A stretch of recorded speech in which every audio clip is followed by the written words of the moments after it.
দুঃখের আজকে সাথে সেই জানানো বাড়িটা হচ্ছে ভেঙে ফেলা জায়গাটির খবর। হচ্ছে। ওই বাড়িটাকে কেন এত ভয়? আমি দেশের জনগণের কাছে বিচার চাই, বলুন আপনারা। আমি কি আপনাদের কিছুই করিনি? তাহলে কেন এই অপমান, কেন এই বাড়িটা ভাঙা হবে? এই বাড়ি থেকে তো স্বাধীনতার ঘোষণা দিয়েছিলেন জাতির পিতা, আর স্বাধীন দেশ হয়েছিল বলেই তো আজকে বাংলাদেশ এত উন্নত হয়েছে। তাহলে এই বাড়ি কারা? ঘুরিয়ে দেওয়া হলো বঙ্গবন্ধু ভবন, সুধা সদনে আগুন দেওয়া হলো, কিন্তু প্রশাসন কিছুই করল না। এই তাণ্ডবকে কার্যত সমর্থন করছে বাংলাদেশের তদারকি সরকার।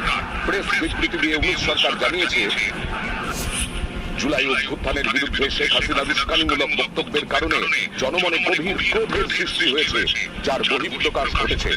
গত 6 মাসে 32 নম্বর বাড়িটিতে কোনো ধরনের আক্রমণ ধ্বংসযজ্ঞ হয়নি। গতকাল রাতে এটি ঘটেছে পলাতক শেখ হাসিনার বক্তব্য ঘিরে।